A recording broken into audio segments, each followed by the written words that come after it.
Freshman Senator Ted Cruz of Texas was elected 2 years ago. He's being talked about as a potential presidential candidate in 2016, and he joins us now.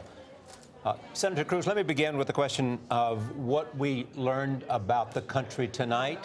Was this a protest against President Obama, but also a protest against Washington with no clear mandate for anybody?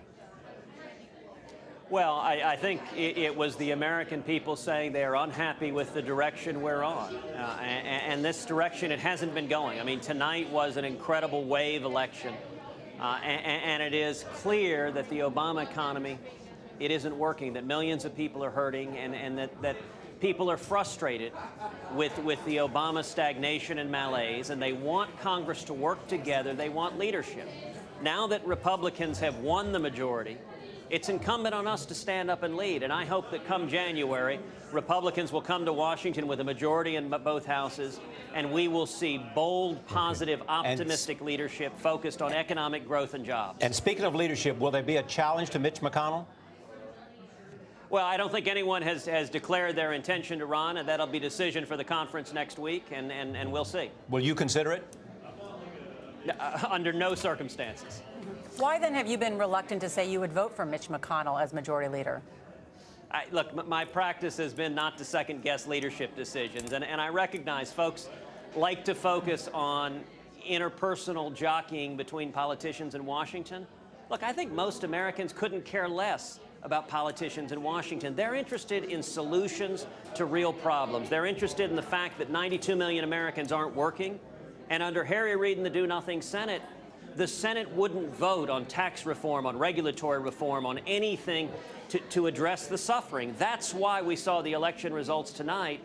And it is a mandate for Republicans to listen to the American people and to bring up positive pro-growth legislation. And what happens to Obamacare? I think Republicans should do everything humanly possible to stop Obamacare. You know, if you look at these elections, these Senate elections across the country, the two issues that dominated were, number one, stopping Obamacare, and number two, stopping amnesty. I think we need to follow through on the promises that Republicans made on the campaign trail.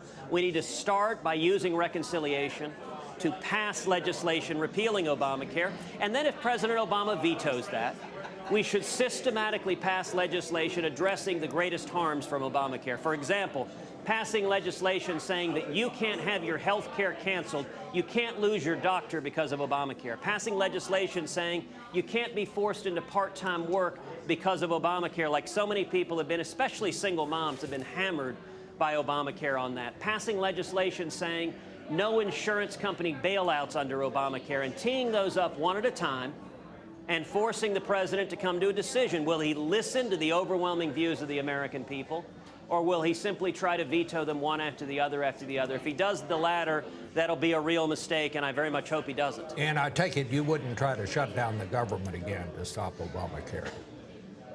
You know, Bob, you and I have gone round and round on this. As I told you last time, I didn't shut down the government. It was Harry Reid and Barack Obama. And I would note, Harry Reid just lost his job, and part of it was because Harry Reid refused to compromise, refused to negotiate, and was such a partisan that he forced a government shutdown. Well, that was a mistake. I guess, Senator, I would ask you the same question that I asked you the last time around.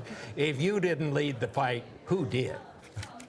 Harry Reid. It's why I voted repeatedly to keep the government open, and he voted repeatedly to shut it down. I recognize those are his talking points, but the facts are not consistent with them. Senator Ted Cruz, Republican of Texas. Senator, thank you very much for sharing your thoughts with us tonight.